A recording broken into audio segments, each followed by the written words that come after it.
Très bien. Merci beaucoup, Anne, pour ces paroles. Moi aussi, je suis vraiment très, très heureux d'être ici, très heureux de vous accueillir. Je remercie, bien sûr, Anne et Frédéric et toute l'équipe qui a été mentionnée et bien sûr, toute l'administration de l'Hôtel de Lausanne, l'Institut d'études avancées, pour l'organisation de cette journée d'études qui est extrêmement importante. Alors, effectivement, donc je suis le doyen recherche de la faculté des lettres de Sorbonne Université. Et c'est vrai qu'en tant que tel, j'ai défendu toujours, je continue à le faire, ardemment et passionnément les études de genre, enfin, gender, euh, qui se développent d'une manière absolument essentielle, fondamentale. Il faut rappeler donc bien sûr aussi l'importance de Philomèle, enfin, qui est dirigée par Anne et Frédéric, également l'initiative, puisque c'était son nom officiel, l'initiative genre de Sorbonne Université, qui fédère énormément d'énergie et de talent autour de toutes ces questions, quelles que soient les disciplines. Il est très important de le dire. Il ne s'agit pas, bien sûr, que de telle ou telle discipline, mais toutes les disciplines, toutes les écoles doctorales, par exemple, sont concernées. Pour la faculté des lettres, il y en a 7, et donc, quel que soit qu'il s'agisse de littérature, de géographie, d'histoire, de sociologie, de sciences de la communication, etc., etc. Tout un chacun, tout le monde, tous et toutes sont concernés et travaillent avec beaucoup d'ardeur. Je dois dire que je ne suis pas le seul au décanat de la faculté des lettres à défendre la cause, parce que ce matin, tous les vendredis matins, en principe, j'ai une réunion de gouvernance que ce matin, exceptionnellement, j'ai manqué, mais j'ai prévenu tous mes collègues et tous les vice-doyens et la doyenne du décanat en disant pourquoi j'étais absent, et tout le monde m'a envoyé des mots, des dessins, des icônes enthousiastes, etc. Donc, ça montre que l'ensemble du décanat de la faculté des lettres, la doyenne et tous les collègues avec qui nous travaillons, toute l'équipe, et totalement solidaire, évidemment, autour de ces questions. C'est très important. Alors, ici, on a affaire à tout à fait autre chose, donc je suis vraiment heureux que Sam Boursier soit là aujourd'hui. C'est vraiment un plaisir, hein. On vous connaît, vos travaux, etc.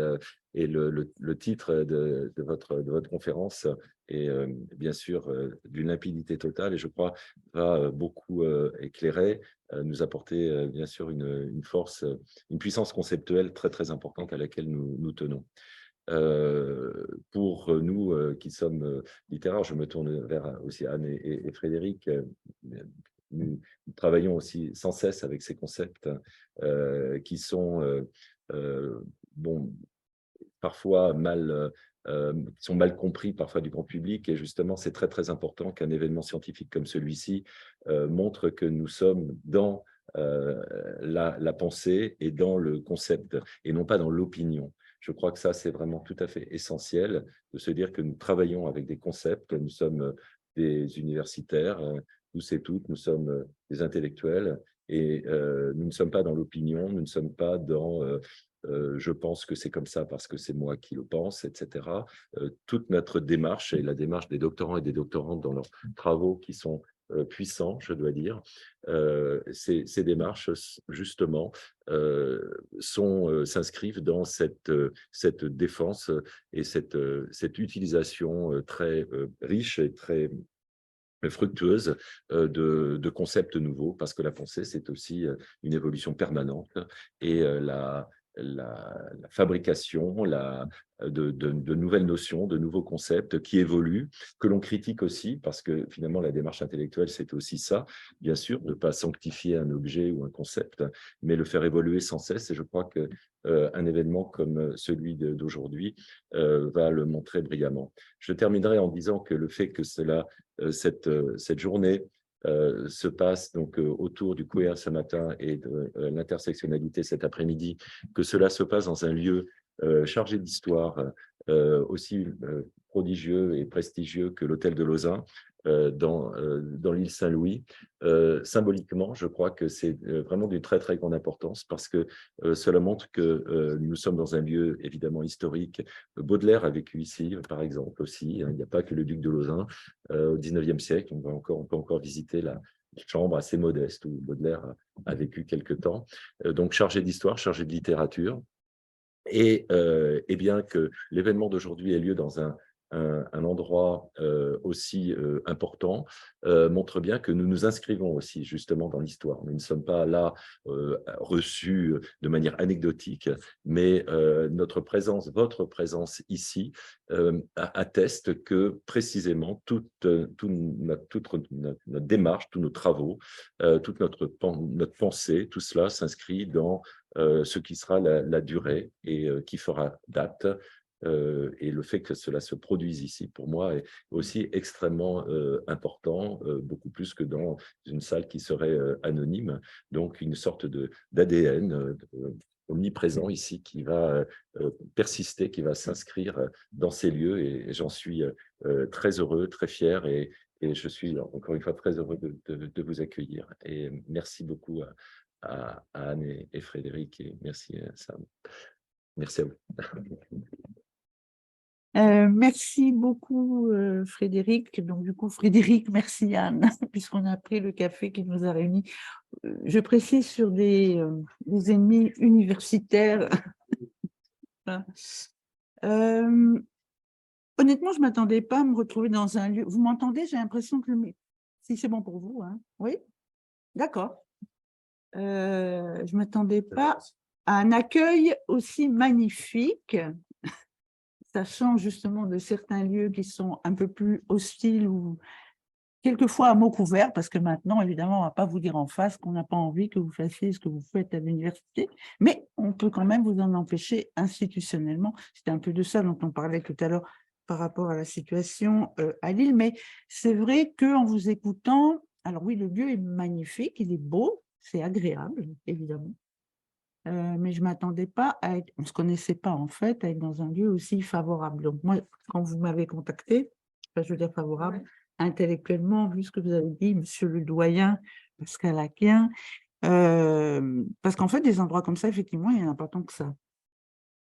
Et de fait, moi, j'avais suivi de loin la chose dont je n'ai pas tellement parlé, là, le colloque en question, enfin le colloque, avec l'accolement à la Sorbonne, effectivement, ça, quand même, ça contribuait à reconduire une certaine image donc fausse de la Sorbonne, et je m'en réjouis parce que, sincèrement, enfin, j'avais prévu d'en parler à la fin de mon intervention, on a besoin de liens, je pense que, enfin, d'espace et peut-être aussi même de se structurer pendant l'année, peut-être moins en réaction par rapport à des événements effectivement comme ça qui ne sont pas en soi, enfin, qui sont quand même assez significatifs, et je pense qu'on pourrait peut-être, encore une fois, envisager une manière d'être ensemble de manière plus continue, même si effectivement, avec les doctorants, bon, il y a un turnover, ensuite vous partez, etc. C'est un peu la difficulté, mais encore une fois, merci de m'accueillir. C'est sûr que j'ai dit oui tout de suite à votre invitation, parce que c'est pas que je ne savais pas comment réagir, mais c'est vrai, les pétitions dans le monde, c'est une chose, mais finalement, après, qu'est-ce qu'on pourrait faire d'autre? Évidemment, tout ça est hyper agaçant, mais n'est pas nouveau non plus. Voilà. Donc, je vais un peu en parler aujourd'hui de ce colloque des... Je ne savais pas trop comment les appeler, alors je ne vais pas les nommer, c'est un peu comme vous. Donc, j'ai cherché un... Des fois, je peux être très fleurie, mais là, même pas. Je n'avais même pas envie de faire un effort. Donc, je crois que c'est le colloque des réactionnaires, contre-révolutionnaires, conservateur du musée de la fiction de la différence sexuelle, je ne sais pas, de janvier 2022, quelque chose comme ça.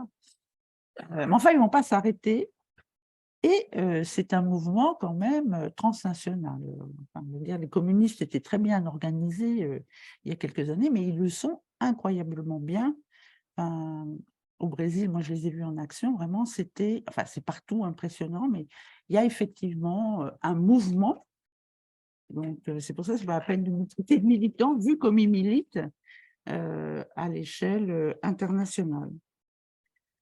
Alors, vous aurez peut-être remarqué aussi que, alors, le sujet, la question, c'était pas, encore une fois, j'ai répondu à votre invitation. Il faut que je le prenne peut-être. Oui. J'ai l'impression que moi, ça, là, c'est mieux, non? Ouais, voilà. La pression définitionnelle sur le queer, je la subis depuis quand même un certain nombre d'années. Donc, des fois, je n'ai pas envie de répondre à cette question parce que, en plus, il y a une certaine pression définitionnelle, etc. Il y a eu beaucoup de choses qui se sont dites là-dessus depuis 20 ans. Mais en y réfléchissant, je me suis dit qu'effectivement, vu comment vous aviez structuré les journées, la réponse, on va dire, c'était quand même intéressant de se coller à l'exercice. Et en y réfléchissant, je me suis dit que donc les réactionnaires contre-révolutionnaires, conservateurs du musée de la différence sexuelle, en fait, utilisent assez rarement le terme. Enfin bon, après, je n'ai pas fait une revue de presse sur l'événement et les événements qu'ils agitent, mais c'est vrai que on parle rarement de queer, on parle beaucoup de théorie du genre, mais enfin, le queer échappe un petit peu, disons, dans les énoncés, sans doute, évidemment qu'il est attaqué de manière... mais ce n'est pas forcément le terme qui vient tout de suite. On parle beaucoup plus de théorie ou d'idéologie du genre à droite, mais aussi à gauche, croyez-moi. Hein, l'opposition n'est pas toujours pertinente. Donc, depuis quelques années maintenant en France, et comme je disais pour commencer, à l'international, au Brésil, au Costa Rica et dans beaucoup de pays européens. Alors évidemment, le nom associé à la théorie du genre est celui, comme vous le savez, d'une des féministes post-structurales devenue théoricienne de la théorie queer blanche états-unienne de la fin des années 90, à savoir notre amie Judith Butler. Mais ce qui est intéressant, c'est que même chez les LGBT, en général, et au moment du campagne du mariage pour tous, il y a 10 ans de cela, il y avait quand même beaucoup de gens chez les LGBT pour dire que la théorie du genre est une invention de nos ennemis catholiques, évangéliques, de l'extrême droite et de la campagne anti-genre internationale. Et d'ailleurs, ce sont un peu les mêmes LGBT qui n'utilisent jamais le terme de queer ou qui pensent qu'il est synonyme de LGBT, c'est le queer bag, en gros, bon, voilà, c'est un peu la même chose, tout ça. Pour moi, ce n'est pas le cas. Sinon, ça n'aurait pas un grand intérêt finalement d'être là aujourd'hui. Et de fait, je ne vais pas m'étendre là-dessus, mais l'agenda queer, à la fois de réflexion, je ne sépare jamais la réflexion de l'action, etc., au moment de la revendication du mariage pour toutes, était plutôt anti-mariage en fait. Ça, on ne l'a pas du tout entendu, on ne l'a pas dit, on ne l'a pas formulé en France, y compris moi, parce que je n'ai pas envie que tout le monde me trompe dessus, on va dire.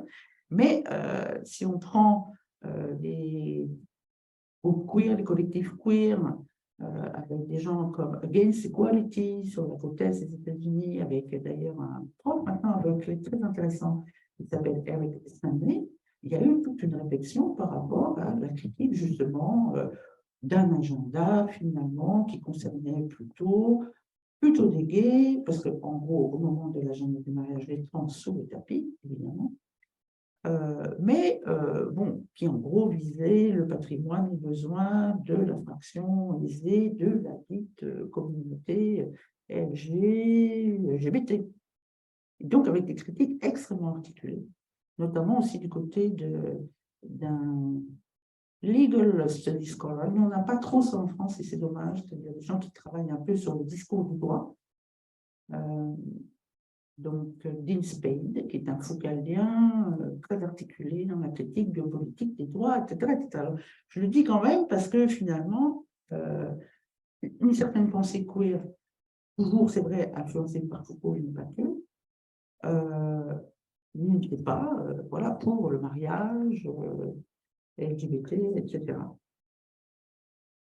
Et pour reprendre un peu cette histoire de théorie queer, de théorie du genre, pardon, le fait quand même, si Butler et Deloretis sont entrés à l'université, donc l'une à Berkeley et l'autre à Santa Cruz, mais c'était pour faire la théorie féministe du genre, précisément. Donc bien la théorie du genre. Deloretis parle bien de théorie du genre en toutes lettres, hein, dans son Technology of Gender, que vous avez peut-être lu, paru en 1987. Elle y propose une conceptualisation foucaldo-féministe, le paradigme du genre comme technologie, dans le chapitre intitulé Technologie du genre. On ne peut pas être plus clair. Et on ne peut pas dire que Butler se soit privé de produire un nouveau paradigme de genre. Celui du genre comme performance et performativité, tout imbibé de Derrida, c'est vrai, pour ce qui est de la force performative et de la citation, de l'itération, de l'itérabilité, etc.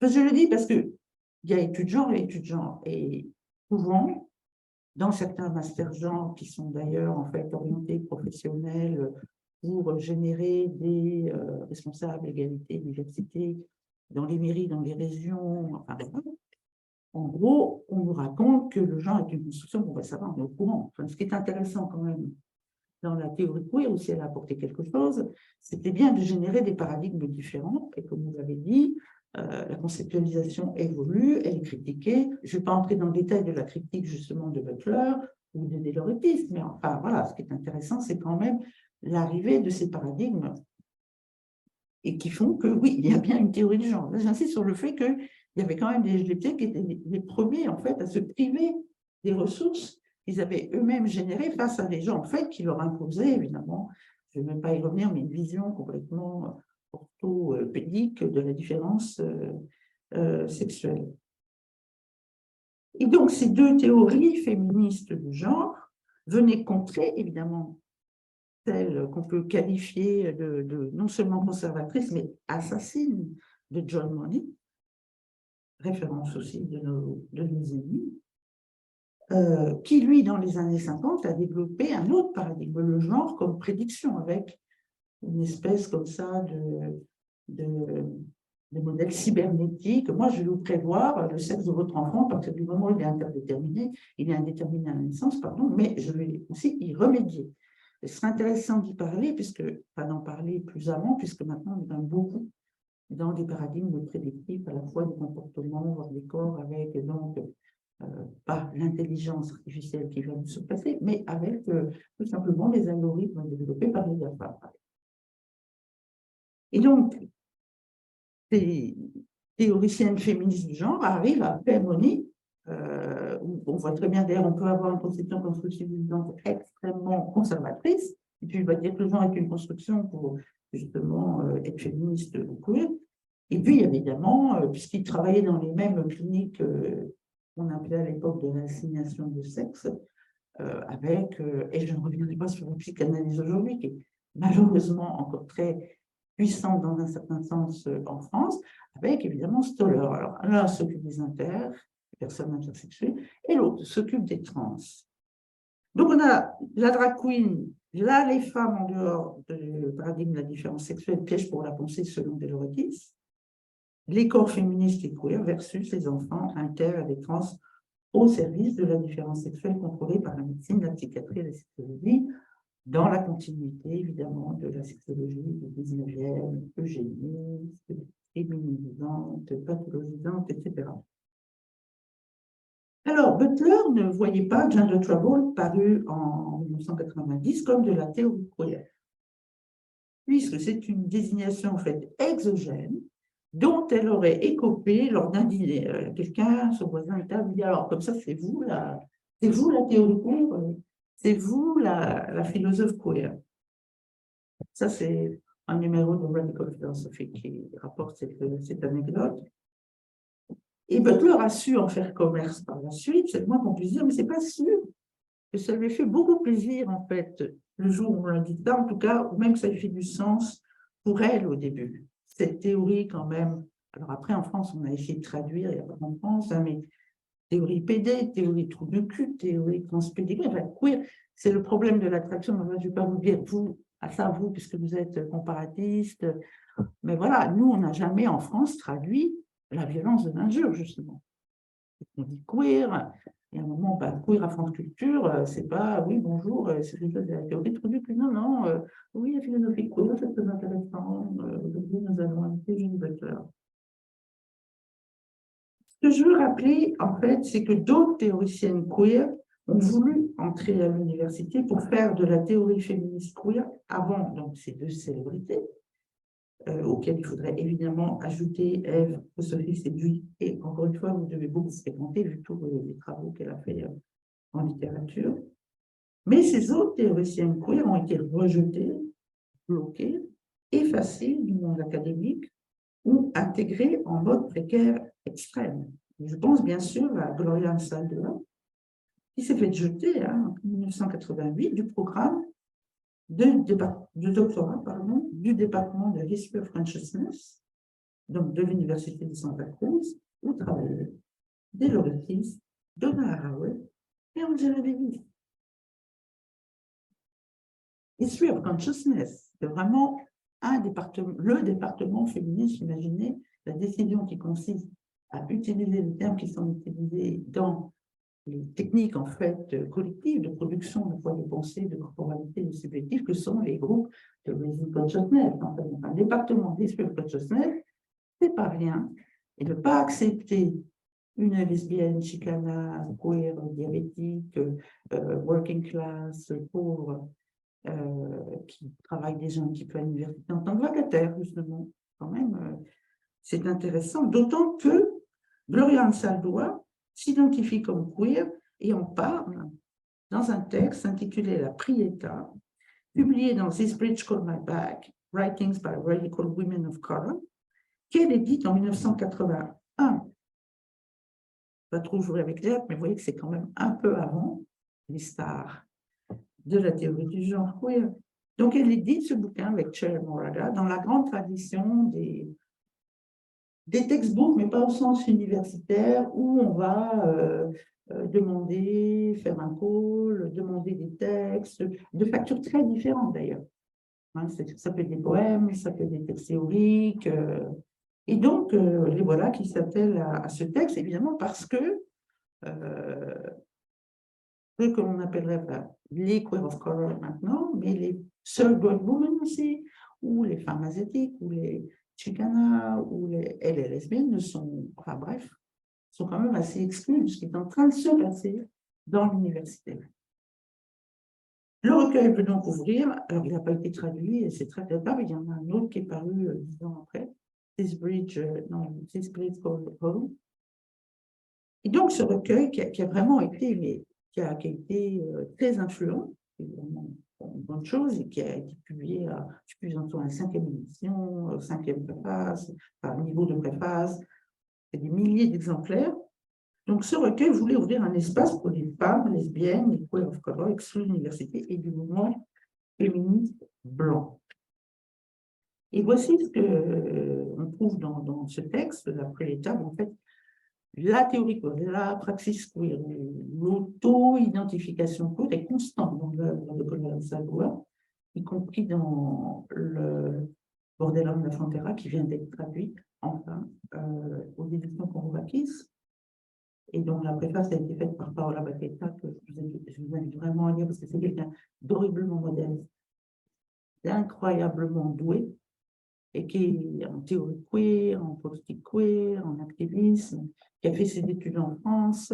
C'est pas un critère, mais elle est très connectée justement à la théorie poststructurale française. C'est une biologienne hyper fine.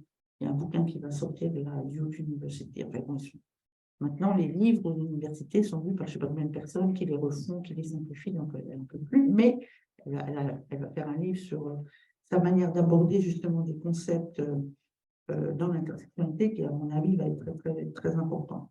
Mais pour en revenir à Ansaldoa, voilà ce qu'elle écrit dès 81. Alors, je vais vous le lire en anglais ou je vous le traduis directement, c'est comme vous voulez, mais en général, les comparatifs, ils préfèrent qu'on utilise, enfin moi aussi, le texte en anglais, comme vous voulez. Donc, in her eyes, elle parle de sa mère, and in the eyes of others, I saw myself reflected as strange, abnormal, queer. Et là, c'est en majuscule. I saw no other reflection. Helpless to change that image, I retreated into books and solitude and kept away from others. Donc, c'est un texte un peu autobiographique, où elle raconte son enfance. En gros, elle fait partie de ces chicanas, donc qui sont ni mexicains ni américains, ou bien que toute cette partie des États-Unis, voilà, une partie du Mexique, une partie des gens à qui on a pris leur terre, et de temps en temps, elle va travailler au champ avec ses parents, Et c'est d'ailleurs là qu'elle va être contaminée par les pesticides qui vont générer un diabète. Elle avait aussi donc, une maladie, je ne sais pas non plus par quoi ça a été provoqué, mais où elle a eu ses règles très très tôt, elle a subi une hystérectomie, enfin bon voilà, toute une corporalité aussi dont elle parle. Et juste après, toujours dans le même texte, elle fait déjà de la théorie praxis politique queer dans un autre texte d'Esbridge Cormaba qui s'appelle El Mundo Zurdo, The Left-Handed World. Et voilà ce qu'elle dit. Donc en 81. The rational, the patriarchal, and the heterosexual have held sway and legal tender for too long. Third world women, lesbians, feminists, and feminist-oriented men of all color are bending and bonding together to right that balance. Only together can we be a force. I see us as a network of kindred spirits, a kind of family. We are the queer groups, the people that don't belong anywhere, not in the dominant world, not completely within our own respective culture. Combined covers so many oppressions. But the overwhelming oppression is the collective fact that we don't fit. And because we don't fit, we are straight. Not all of us have the same oppressions, but we empathize and identify with each other's oppression. We do not have the same ideology, nor do we derive similar solutions. Some of us are leftists. Some of us are practitioners of magic. Some of us are both. But these different affinities are not opposed to each other. In El Mundo Zurdo, I, with my own affinities and my people, with theirs, can live together and transform the planet. Et juste après la prise d'État, ce texte, on trouve en fait le Cambahis de manifesto, que vous connaissez peut-être, le manifeste du féministe noir, donc qui est rédigé en 1977, par des dissidents de la National Black Feminist Organization, la NBFO. Le collectif donc s'était formé en 1974 et avait choisi son nom en référence à une opération de libération de 750 esclaves organisée en 1853 par Harriet Tubman près de la rivière Cambahis en Caroline du Sud.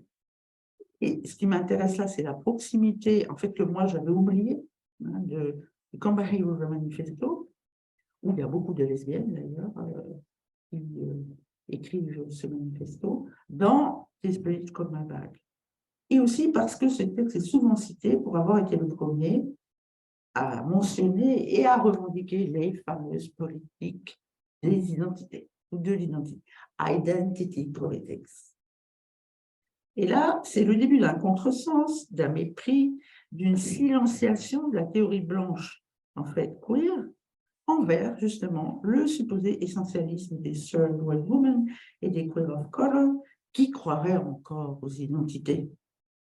Et cette théorie queer états-unienne va afficher un positionnement anti-identité très compatible avec la théorie post-structurale française de sa fameuse troïka, que par ailleurs je suis très coupable d'avoir pratiqué, de pratiquer encore, Foucault, Deleuze et Derrida. Mais maintenant, dans mon prochain bouquin, je porte les archives, je les appelle Foucault, Dédé et Derrida, parce qu'au bout d'un moment, c'est vrai, c'est trop.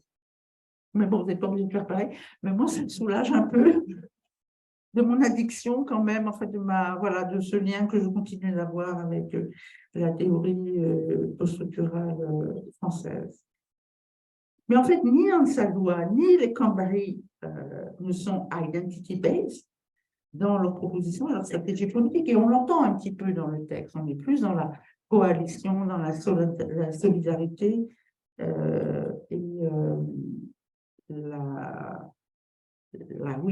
comment faire des choses ensemble et transformer le monde ensemble. Elles sont même intersectionnelles avant la lettre K.C. Kimberlé Crenshaw. Je sais que moi j'aime beaucoup Kimberlé Crenshaw, très intéressant Kimberlé Crenshaw. Ce n'est pas hasard non plus si on a tendance à partir de Kimberlé Crenshaw, du droit, alors que si vous lisez maintenant tout ce qui s'est écrit sur la pensée intersectionnelle, qui d'ailleurs ne se résume pas à l'utilisation du concept intersectionnel, là aussi il y a énormément d'autres possibilités et qui sont toutes très intéressantes. En fait, dans le Combahee River Manifesto, vous avez des personnes qui sont intersectionnelles. Ce n'est pas une question de choix, c'est pas « oups, j'ai oublié d'être intersectionnel ». Non, c'est comme ça. C'est pas possible autrement. Et là, je voulais vous lire un petit passage de… Ça, c'est un ouvrage qui est paru il y a 2 ans, en fait, qui, pour l'anniversaire justement du Combahee River Manifesto, et qui a été édité par, je ne sais pas si je prononce bien, Kihanga Yamata-Taylor, qui est prof à Princeton, mais qui est aussi une activiste et qui a réuni en fait les personnes qui ont écrit le Combahee River Manifesto, pas toutes, mais Barbara Smith, Demitha Frazier, Alicia Garza et Barbara Bransky. Et il y a un passage très intéressant et qui ressemble un peu à la question de l'interpellation queer. Et donc, Kinga Yamata-Taylor demande à Demitha Frazier, alors cette histoire de comment vous avez fait le Combahee River Manifesto, etc. Alors là, je vais traduire. Et elle dit, je dois te parler de cette histoire, alors pourquoi le féminisme noir, etc. Et, bon, l'autre voit bien que, pardon, en l'occurrence, Demitha Frazier, qu'elle veut qu'on parle de l'intersection, de la formulation intersectionnalité. Et elle dit, je vais dire en anglais, I have to talk to the young woman Kimberly Crenshaw, who says that she coined the term intersectionality. I always laugh when I read that, because I remember the day we were sitting at the Women's Center in Cambridge, drafting, or probably third or fourth draft of the statement. I said, we stand at the intersection where our identities are indivisible. There is no separation. We are, as Black women, truly and completely intact in our paradox. And there is nothing paradoxical about oppression. Là, elle évoque le fait de, quand on est dans le mouvement noir, il y a des problèmes de sexisme, mais quand on est dans le mouvement féministe, il y a des problèmes de racisme. And I remember clearly, I said something about this white man as I'm walking down Dorchester Avenue. This is going in my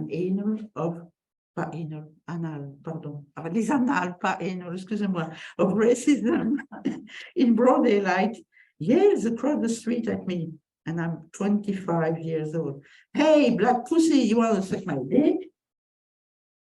And I, thanks God, I'm Jackie's child, donc elle parle de sa mère, because I look across the street and I thought, what is this? My God, what depravity is this?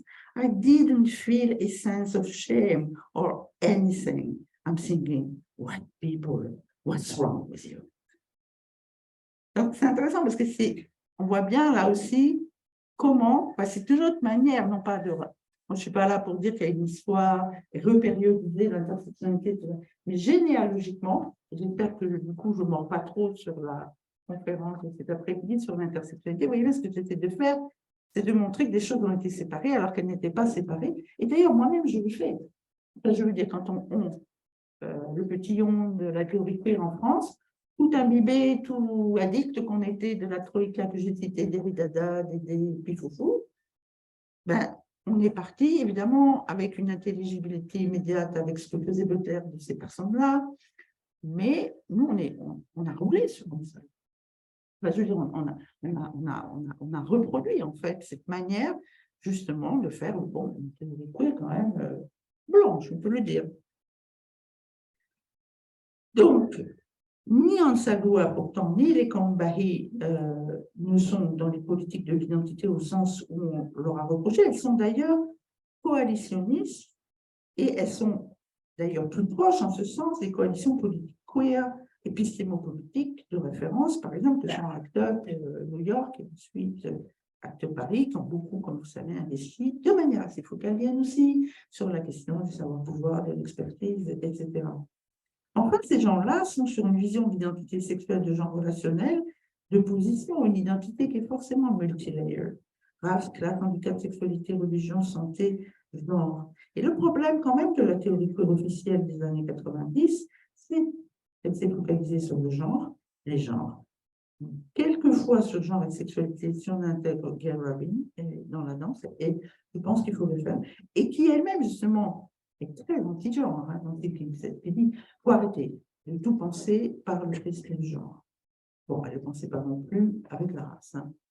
Enfin, vous voyez, il y a quand même ce côté un peu monothématique dans la théorie queer officielle.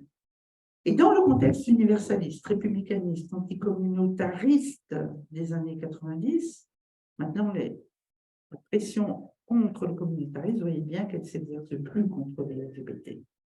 Parce qu'on a été coopté par la mairie de Paris, par le conseil régional, par les ministères, etc., y compris d'ailleurs les politiques de la diversité dans les universités. Maintenant, on voit bien qui vise quand on vise le communautarisme. Bon. Mais ce n'était pas comme ça dans les années 90.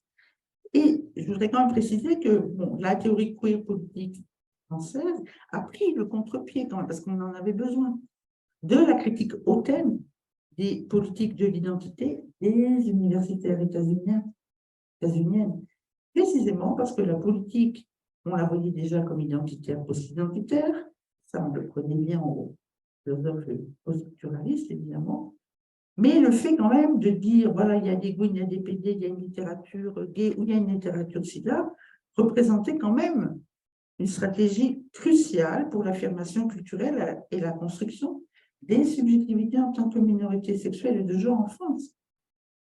Un pays où on disait, à commencer par dans la communauté, qui en France n'est pas une communauté, que donc il n'y avait pas de littérature gay, que ça n'avait pas de sens de parler de cinéma lesbien.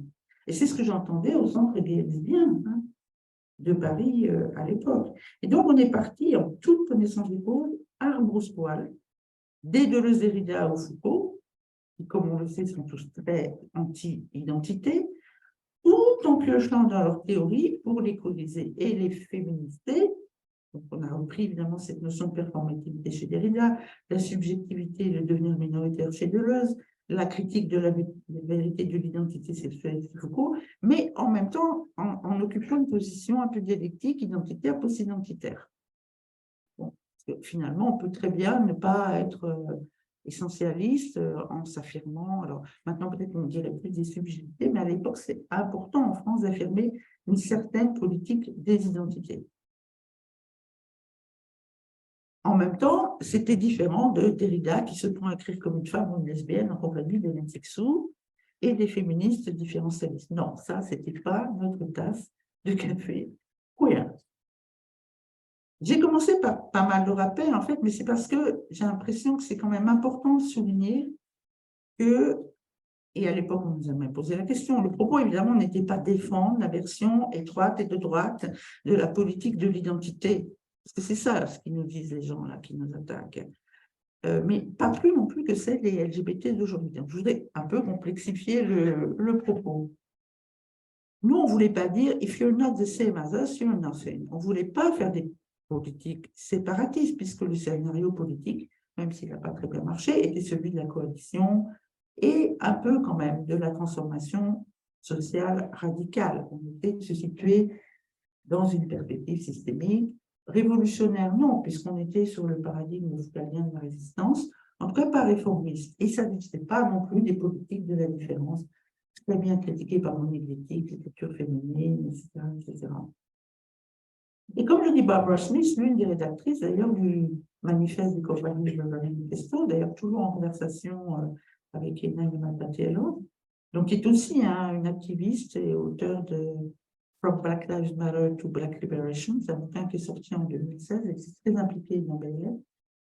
L'affirmation des politiques de l'identité consistait à revendiquer de l'espace, de la subjectivité, de la culture, à un moment où les femmes noires n'avaient pas de voix. Dans le cas des queers en France, cela a déclenché une politique évidemment de la représentation, mais pas forcément que positive ou respectable. Le New Queer Cinéma, dès la fin des années 90, est tout de suite venu contrer le fardeau de la représentation propre, positive du cinéma gay, lesbien, avec des films qui mettaient en scène des PD pas gentils, des criminels, des dissidents sexuels, les frères Craze dans Swamp de Tom Kelly, par exemple, les films d'Araki, de Monica Treux, d'Isaac Jogan ou encore de John Grayson.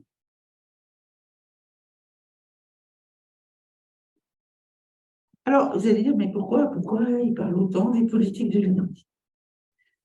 Parce que c'est central dans le queer et dans les critiques adressées au wokisme par les tenants de l'identité française. Enfin, tout tourne quand même autour de ça. Et j'avais, bon, je ne vais pas arriver à tout faire, mais l'idée aujourd'hui, c'est d'aborder un peu, pour définir le queer, d'aborder ça sur trois niveaux qui se croisent. Donc, c'est la politique des identités, la déconstruction et l'épistémologie, pour ne pas dire l'épistémopolitique, mais c'est vrai que je vais plutôt développer le premier point. En fait, il fallait bien choisir pour définir le queer. J'aurais pu parler de beaucoup d'autres choses. On pourrait dire que c'est une réflexion praxis sur le pouvoir, les savoirs-pouvoir, une politique des subjectivités, des formes de vie, une politique des corps, une antinorme, des identifications permanentes, une multitude antilibérale et antinéolibérale, une cohorte de monstres et d'extraterrestres, une partouze performative, un matérialisme anti-espèce, une biopolitique féministe. On pourrait dire aussi que le terme foutu, puis impérialiste et blanc, et qu'il a été remplacé par les politiques transféministes. Transféministes, c'est ne veut pas forcément dire des politiques féministes par des femmes trans ou des personnes trans ou un féminisme trans. Transféministe en Espagne, en Italie, est devenu le terme, en fait, la traduction, en fait, de queer. Et en Amérique latine, en Amérique centrale, beaucoup de gens ne veulent pas utiliser le terme queer, états-unis, culturel, etc. Il y a d'autres graphies, queer, C-U-I-R, K-U-I-R, etc. Donc voilà, c'était un peu mon idée pour échapper à la pression définitionnelle, mais aussi pour faire écho à ce pourquoi on est réunis ici, comme vous l'avez très bien rappelé au début. D'autant que quand même, le queer est une critique hyperbolique des politiques de l'identité, tout en étant praxis astucieux du devenir ou des assemblages minoritaires, donc face aux nostalgiques et aux microfascistes de l'identité française, qui nous accusent, évidemment, ça c'est quand même embêtant, depuis le Collège international des philosophies, quoi. Enfin, Derrida doit se tourner dans sa tombe, le pauvre, qui a quand même beaucoup contribué à ce qui, au début, était quand même justement une institution différente, un endroit, un espace de pensée différent. Enfin, il me semble que ça l'a été. Et donc, nous serions les idéologues de la déconstruction, les promoteurs de la cancel culture, de la théorie du genre, de la pensée coloniale, les chevaliers de l'autre morale à l'université, des militants, des chercheurs, des islamo-gauchistes coupables de dévoilement de la rationalité. Alors, évidemment, c'est tentant de dire, en jubilant, bah oui, mais ça c'est vrai. Et c'est un peu intéressant de dire, c'est pas non plus complètement ça, ou de dire, bah, c'est bien pire. En sachant que moi, je ne m'identifie pas comme woke, par exemple, parce que je ne vois pas l'intérêt de reprendre ce terme finalement qui vient des luttes des Noirs américains. Enfin, je n'ai pas besoin de woke.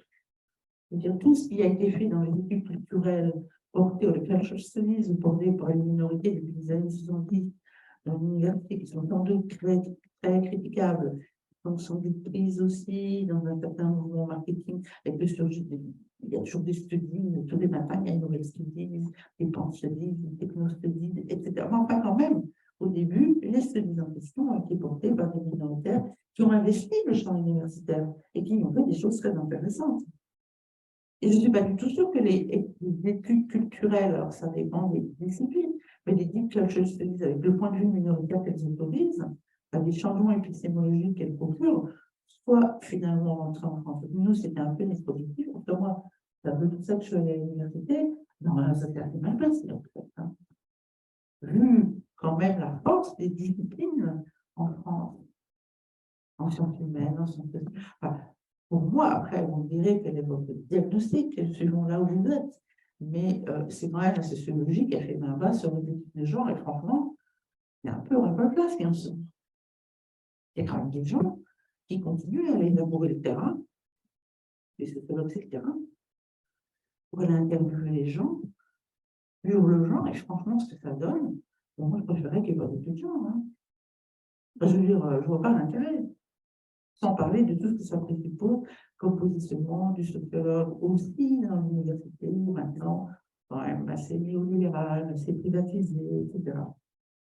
Donc, je suis pas woke, je suis plus queer d'ailleurs, si ça continue, et encore moins inclusif. Ça, non. Je suis méchant, en fait. Je ne suis pas inclusif. Je pourrais y revenir un petit peu après. Mais donc, pour la question de la politique des identités, là, revenons un peu sur les réactionnaires, la captation de la politique des identités par les réactionnaires blancs, c'est pour aller vite, n'est pas nouvelle, y compris à l'université. Je ne sais pas si vous vous souvenez de l'affaire Bake en 1977 aux États-Unis et donc de l'arrêté de la Cour suprême qui a suivi en 1978.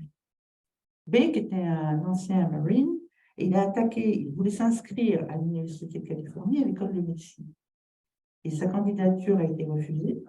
Et donc, il l'a attaqué au motif que le rejet de sa candidature était discriminant parce qu'il était blanc. Donc, dès la fin des années 70. Et à l'époque, les programmes, non pas de discrimination positive, mais d'affirmative action de l'université, réservaient un quota de 16 places, 16 sur 100 aux minorités noires, asiatiques, hispano-américaines américaines. Bon, nous n'avons pas été capables d'avoir une politique correctrice dans l'université publique française, toujours très confiante quand même dans la méritocratie républicaine. Mais ici, ce qui est intéressant, en fait, c'est la capture de la rhétorique minoritaire, l'inversion de l'accusation de discrimination, voire le positionnement victimisant de la part des hégémoniques, des dominants, des privilégiés, et ça dès la fin des années 70, en fait. Là, je prends l'université, mais dans d'autres domaines aussi. Et c'est ce qu'on retrouve évidemment sous des formes différentes avec les propriétaires, les défenseurs de l'identité française, avec les polémiques sur les coloniales, toute la contamination France aussi. Hein. Et cette minorisation inversée peut passer, mais là, on peut avoir le pouvoir, hein, le jour où Donald Trump sera minoritaire, ça va prévenir, quoi. Hein. Cette minorisation inversée peut aussi passer par une réappropriation de la rhétorique minoritaire gay, trans ou noire. Et c'est ce qui se passe avec les suprématistes blancs des Bousselés ou les white trash, visés par le micro-ciblage électoral à la Cambridge Analytica, quand un analyste de données, un data analyst, et Big est à la manœuvre. Je ne sais pas si vous avez lu Mindfuck, paru en 2020, mais Christopher Willey a travaillé donc pour Cambridge Analytica, les campagnes du Brexit, les campagnes de Trump, le affiché de Marais, le mur, c'est lui, quand même, hein, tous ces narratifs, c'est lui, et il a recyclé les tropes de la fierté, du passé, quand il faisait ses coquelicots avec donc, des blancs, des suprématistes, des indistincts, il y avait toute une typologie qu'il fallait convaincre, et aussi dans la production des contenus en ligne, ils ont balancé alors, des proportions hallucinantes, à peu près 1000 fois plus que les contenus que balançait l'équipe de campagne d'Hillary Clinton, donc dans la campagne de Trump, et aussi du Brexit. Donc là, les Blancs disent, ah là là, on veut que je passe, on me prend ma fierté. Donc en fait, ils reprennent toute et quand je dis rhétorique, c'est voilà, à la fois au sens, on va dire au sens de premier, mais enfin, pas uniquement, quoi. Et de leur côté, c'est ça mon histoire avec l'inclusion.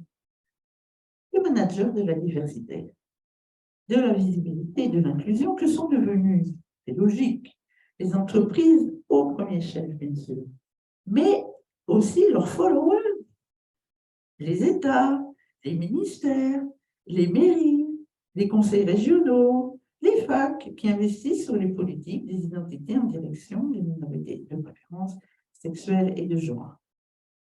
On est dans le cauchemar. Donc, parlait Deleuze dans son texte sur les outils de contrôle en 1990, la forme entreprise contamine, y compris l'État. Et ce n'est pas la Startup Nation, et je ne sais plus comment il s'appelle, qui est à la tête de ça, qui évidemment va nous contredire. Et ces politiques de l'identité en direction des minorités discriminées reposent sur des schémas victimisants qui translatent en fait l'empreinte d'un pouvoir bon sur une base individualisante, non collective, et qui s'appuie sur un discours codé par le droit et volonté psychologisante. Plus que la justice ou la transformation sociale, la révolution, le socialisme, c'est quand même ça le campagne.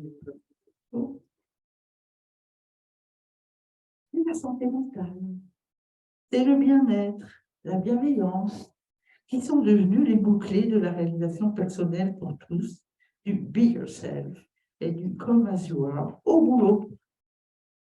Évidemment, ce droit au bonheur au travail sous la houlette d'un happy manager et la bienveillance obligatoire entre coworkers ont pour objectif la maximisation de la productivité de tous, y compris des minorités, évidemment. C'est pareil pour les handis, hein, d'ailleurs. Voire, on assiste à une mise au travail des gens queer dont on tire une plus-value. Et c'est ce qu'a très bien analysé le mouvement queer et transféministe italien, notamment le laboratoire Smascarenanti, qu'on ferait bien traduire, là, de Bologne, qui a conceptualisé un autre paradigme de genre très intéressant pour lui, queer et transféministe, le genre comme travail, au travail. Comment on met le genre au travail? C'est pas que les hôtesses de l'air, hein. C'est ça. Les hôtesses de l'air, c'est le genre au travail. Le soin, le care, la féminité, un peu sexy, un peu. Voilà, il y a toute une. Mais là, ils ont quand même travaillé sur. Alors, comment ça se fait tout d'un coup? Ah, on va engager une bouche bien tatouée à Leroy Merlin, là. Vous allez à Leroy Merlin, n'arrive pas à faire tic. Mais il n'y en a qu'une. Il n'y en a qu'une. On va payer les voyages de noces de lesbiennes chez. Mais il y en a combien? Oui, c'est vrai, je ne vois pas. Comme ça, le management de la diversité. Mais en fait, pour combien de personnes sont concernées par ça? Une toute petite fraction. Donc, en fait, ce qu'on met au travail, c'est leur genre, justement, leur groupe. Alors, vous connaissez les gays dans la mode, etc. Enfin, maintenant, voilà, il y en a pour tout le monde. Donc, voilà, je vous recommande encore une fois les travaux de... En plus, c'était intéressant parce que c'était un groupe de doctorants hyper précaires qui savaient qu'en Italie, ils n'auraient jamais de job, jamais, parce que la situation universitaire en Italie, bon, voilà, encore plus compliquée. C'est pour ça qu'on a une grosse diaspora italienne en France, et qui étaient dans voilà, un collectif et qui travaillaient sur leur propre précarité et tout ce qu'on leur demandait, et aussi enfin, ils ont fait des trucs vraiment hyper intéressants. Il y a la thèse de Léo Akusapach qui vient de sortir, qui est là-dessus, et c'est pas mal qu'elle soit traduite. Et ça, donc, évidemment, c'est sur fond de gouvernementalité néolibérale qui contrôle, exploite les émotions et les subjectivités. Donc, l'inclusion, parce que l'inclusion, c'est quand même un terme de management, hein, c'est de là que ça vient, a remplacé l'assimilation. La forme d'entreprise, comme je le disais tout à l'heure, a voté à peu près tout, de l'État aux institutions publiques, universités comprises. Mais en parallèle, la politique des identités LGBT est, elle, doublement indexée sur le paradigme de la représentation au sens figuration, représentation par le langage, l'image, etc., et au sens de la représentation, au sens de représentation politique, de délégation, voilà, on délègue notre souveraineté à un représentant du peuple ou de la multitude. Il y a beaucoup de réflexions, d'ailleurs, spinozistes par rapport à ça, et y compris dans la théorie italienne. Et donc, le même scénario se reproduit pour chaque nouvelle lettre de la soupe alphabétique LGBTQI, quelquefois avec un Q, mais pas pourtant. Mais sans le P de pute, ou le TDS, mais sans le TDS de travailleurs et travailleuses, et vous aurez remarqué sans le R de racisé. Sans parler de la suite qui arrive avec le constant renouvellement. J'ai eu le temps de faire un PowerPoint parce que j'ai dû aller faire opérer mon petit bulldog du cataracte, pardon, et juste à 2 pas hier. Donc, j'ai pas eu le temps de faire de PowerPoint, mais j'aurais voulu vous montrer la nouvelle flotte des drapeaux de la diversité. Moi qui me mets dans les étapes, 24 à ce jour, drapeaux de la diversité LGBT. Et donc, tour à tour, chaque identité sexuelle ou de genre, mais toujours très monothématique. Hein. Genre, single issues. On ne parle pas de la race, on ne parle pas de la classe, on parle moins d'économique. Alors, quand même, en ce moment, c'est pas qu'en ce moment, mais c'est quand même un sacré problème. Donc, va dénoncer la violence, et maintenant on dit les phobies, les LGBT-phobies, dont elle fait l'objet sur fond de victimisation, de vulnérabilisation et de solutions codifiées par le droit. Et le droit, qu'est-ce qu'il vous propose? Une subjectivité de victime, évidemment, et assez rikiki. Or, on sait quand même, depuis un petit bout de temps, qu'on a déjà fait un tour de manège avec ces solutions pour lutter contre les violences avec le féminisme, les politiques de lutte de violence contre les violences, etc., et qu'en gros, ça ne marche pas. Mais en tout cas, vous vous trouvez victime et bien seul aussi, parce que le droit individualiste.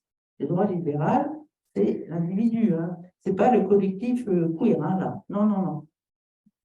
Encore une fois, c'était l'inverse avec les politiques des identités d'Ansaldoula, de compagnie de Manifesto, qui était, mais parce que c'était aussi comme ça qu'on faisait la politique dans les années 70, et d'ailleurs on peut le faire encore aujourd'hui, hein, mais multi-issue, comme on disait à l'époque, plutôt que intersectionnel, antiraciste, anticapitaliste, écologique, anti-impérialiste, comme donc, beaucoup de politiques des années 70. Et ce sont ces politiques que veulent détruire ce qu'il faut bien appeler donc des contre-révolutionnaires. Les réactionnaires dont je parlais tout à l'heure, dont la fonction est de réprimer les révolutions réussies de 68. Et plus dans le monde, parce que 68, c'était un événement vraiment international. Et de faire oublier les formes de vie, de mutualisme, de commune qu'elles ont permis d'expérimenter. Moi, je ne vais pas remonter l'idée de 68. Mais ce n'est pas hasard si on attaque la pensée 68. Les pseudo-révolutionnaires du capitalisme, du contrôle numérique, vous vous souvenez du titre du livre de campagne de Macron, quand même. Révolution. Procède autrement que les réactionnaires contre-révolutionnaires. C'est sûr que je pense que le compte est contre-révolutionnaire, mais ils procèdent à coups de censure productive, de modélisation de la subjectivité, soumis justement à prédiction comportementale et d'autoritarisme. Et évidemment, dans cette ritournelle des identités privatisées, des collectifs disloqués, comme le sont les agendas politiques qui en découlent, la politique des droits, de l'égalité des droits, fait son œuvre, produit, comme je l'ai dit, une subjectivité rikiki, promeut les politiques de la respectabilité, alimente l'homonationalisme et l'homonormativisme, et l'international homosexuel comme indique la nomination d'un ambassadeur LGBT français pour obtenir, ben oui, forcément, ça viendra de chez nous, la dépénalisation universelle de l'homosexualité. Je pense qu'il est straight en plus, à confirmer. Or, cette identité occidentalo-centrée, l'homosexualité, en fait, la criminalisation dans la plupart des pays qu'on va aller éduquer, parce que nous sommes une grande démocratie sexuelle, en fait, cette identité et cette criminalisation vient des lois coloniales et des décrets, comme on le sait. Donc, en fait, ce sont ces lois, ces décrets dans les anciennes colonies qui ont créé une forme d'homophobie correspondante, persistante. Bon, il n'y a pas que ça, bien sûr, il y a quand même. Il faut quand même admettre, si vous allez en Amérique latine, les gens, vous leur dites « Coucou, t'es lesbienne de Lesbos », et oh, ça ne parle pas. Hein. Moi, Lesbos, ça faut multilène, allô, quoi. Allô. Il y a bien beaucoup d'autres. Vous voyez ce que je veux dire? Donc, si on arrive avec l'International Gay, qui a très bien décrit le massacre, voilà, c'est ça, en fait, qu'on est en train de faire avec cet ambassadeur. Comment il s'appelle? De toute façon, on a décidé qu'on ne nommait pas les gens comme ça. Alors, l'alignement de ces politiques de l'identité sur la pensée straight, anti-queer est total. Les PD, les drogués, les chemsexeurs, vous avez vu tous les débats autour du chemsex, les folles, les putes, qui sont encore criminalisés en France, hein, je le rappelle, ternissent l'image des LGBT reproducteurs et producteurs, parce que c'est ça, évidemment. Le grand changement, c'est quoi? C'est que quand vous faites des enfants, bah, vous êtes productif. C'est bon pour le travail, c'est bon pour la nation, c'est bon pour le capitalisme, évidemment. Les Arabes, homophobes, sexistes, transphobes, eh bien, il faut les criminaliser. Et plus encore après le 11 septembre. En France, dans l'Est de Paris, c'est là qu'ils sévissent le plus. C'est le discours qui est venu à la mairie de Paris par les associations qui veulent être protégées. Dans l'Est de Paris. Mais aussi en Iran, à l'international. Et avec, évidemment, Cette homogénéisation de l'identité homo ou trans, avec la victimisation, l'individualisation, la psychologisation, plus personne ne veut être libéré ou résister. La demande est une demande de protection, de sécurité, et tout le monde fait travailler dans des conditions de plus en plus merdiques. Les LGBT veulent être reconnus, voire aimés par la nation. D'ailleurs, ils sont prêts à donner leur vie pour elle. Je ne sais pas si vous vous souvenez de Hollande, donc, qui a marié post-mortem un gendarme, c'est plus un gendarme, donc, et ce n'était pas un attentat terroriste sur les Champs-Élysées, donc il est mort, marié post-mortem. Il avait servi la nation. Tout est possible, hein, en nécropolitique. Et donc maintenant, les voilà prêts à donner leur vie, à demander protection à l'État et à la police, qui seraient devenus leurs alliés. C'est correct. C'était le cas. Et en plus, ça ne va pas marcher. Alors ça, c'est pas queer. Moi, c'est rare que j'ai qu'est-ce qui court, qu'est-ce qui peut. Ça, c'est pas queer. Ce que je viens de dire, c'est pas queer.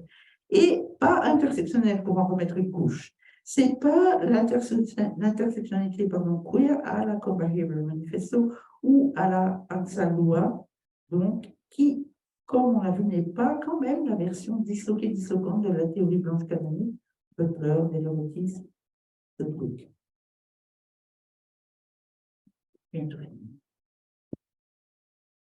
Et comme le dit clairement et très calmement Jasmine Poirot dans la conclusion de son More Nationalism Equality, qui est un livre maintenant qui date un peu d'une vingtaine d'années, d'une dizaine d'années, pardon, mais elle n'est pas la seule.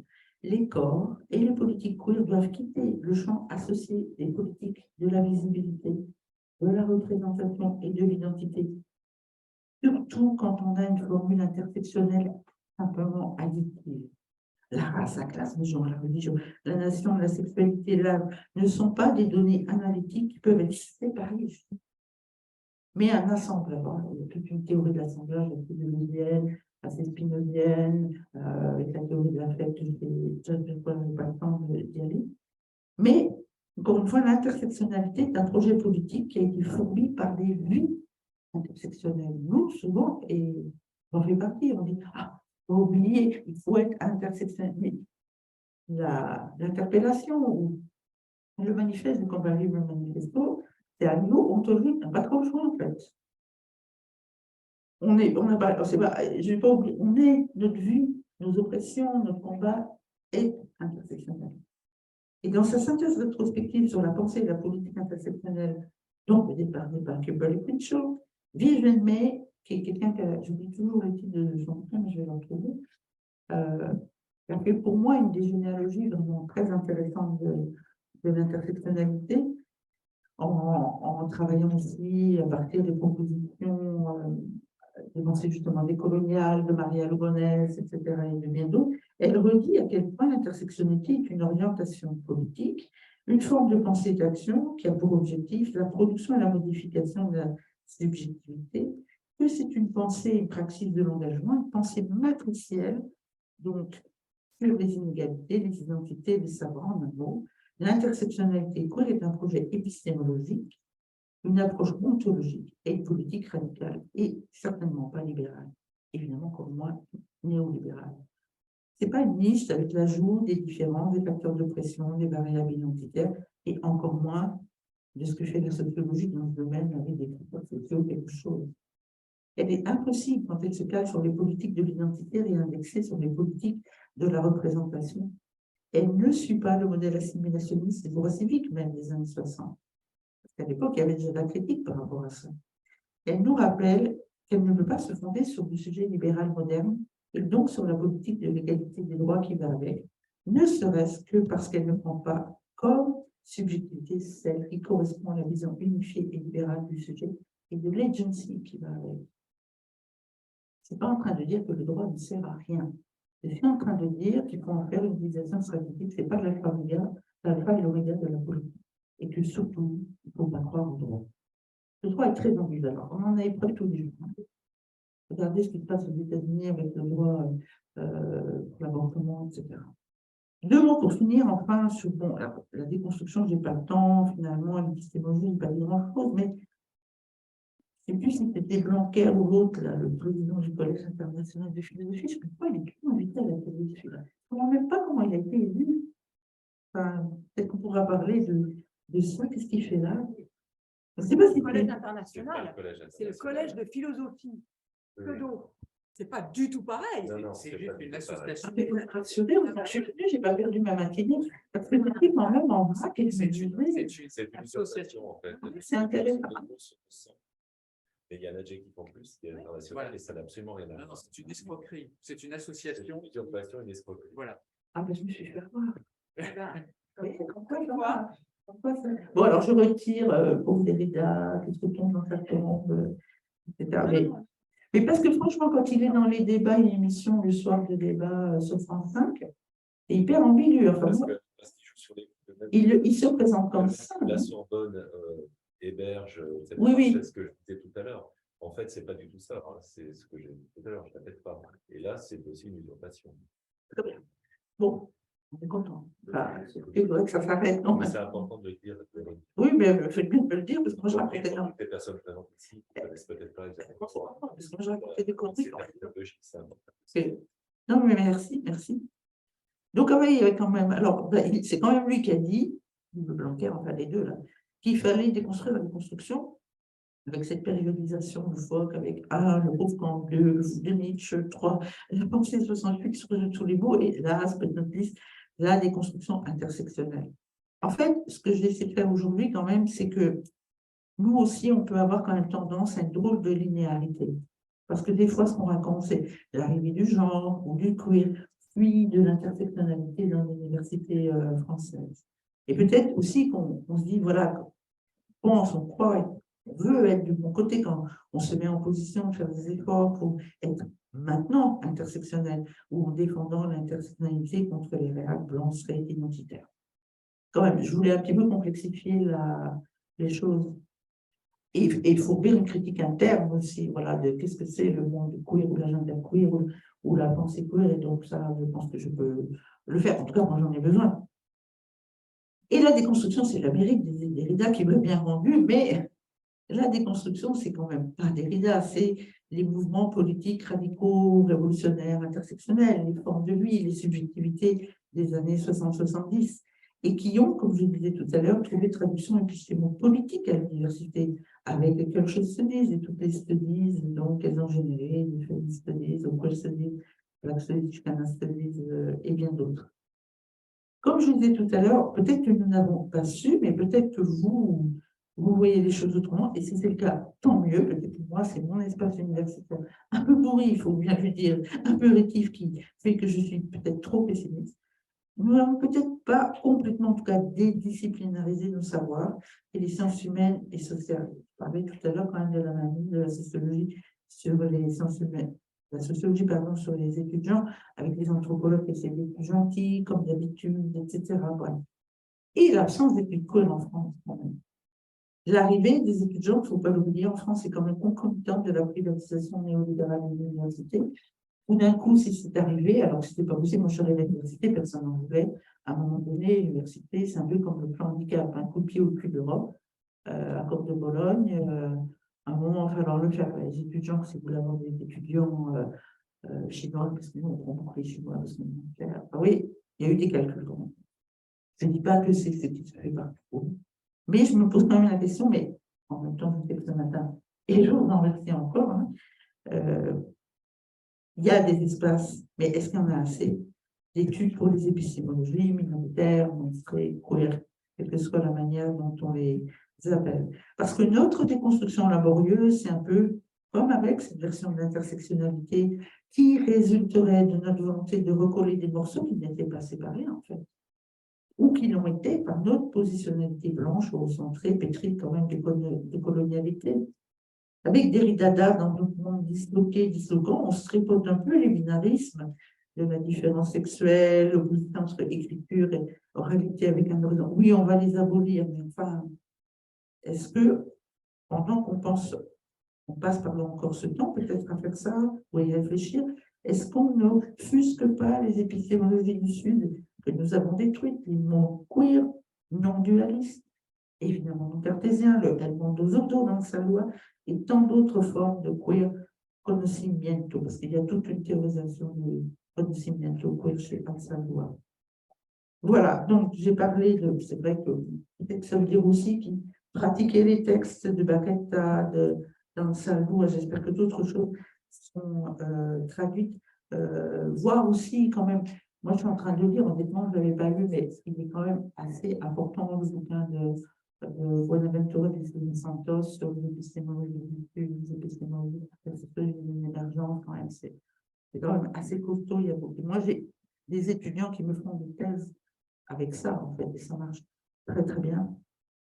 Et la dernière chose à laquelle j'ai pensé ce matin, je me disais, mais est-ce que finalement, on ne pourrait pas s'organiser un peu parce que là, oui, il y a eu une réaction. Je vous rejoins quand vous dites qu'il ne faut pas y prêter trop attention, mais ils sont quand même très présents si on lit toute cette offensive aussi dans les médias, voilà, il y a des gens qui n'ont pas si news. Moi, je regarde les médias parce que j'ai fait ma thèse sur la télé, donc j'ai une espèce de fétichisme de ma côté, mais quand même, il y a quelque chose là, et y compris dans le monde universitaire, où comme on le sait, il y a des résistances. Des fois, je me dis, dans les années 70, il y avait un Gay Union, Gay Academic Union, dans les années 70, en fait. Bon, c'était hyper gay, c'était hyper blanc, etc. Mais ils ont généré beaucoup de choses, ils ont demandé beaucoup de choses, ils ont exilé des studies.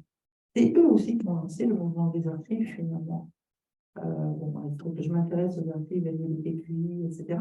Mais quand même, quelqu'un comme Deborah Adele, qui était, non, pardon, Johannes, Deborah Adele, c'est lui, qui était à la fac, qui n'était pas à la fac à l'époque, mais qui était dans ce syndicat, en tout cas, c'est ce collectif, on va dire, qui maintenant pourrait être un collectif de profs et d'étudiants, on l'appellera comme on veut, je ne sais pas qu'il faut l'appeler, a permis quand même beaucoup de choses et d'être présent dans les instances, dans les institutions et aussi d'être là de manière très proactive. Alors, je sais que c'est ce qu'on fait dans les enseignements, dans les séminaires, dans des journées comme aujourd'hui. Je me demande si on a, il n'y a jamais eu même une association de profs, par ma connaissance, bon, LGBTQI+, ou LGBTQI racisés, etc., dans les universités françaises. Donc, peut-être que là, il y a des choses à faire, ou en tout cas, ça mérite peut-être réflexion. Voilà, merci pour votre patience. J'espère que je n'ai pas été trop long. Et vous n'êtes pas déçus.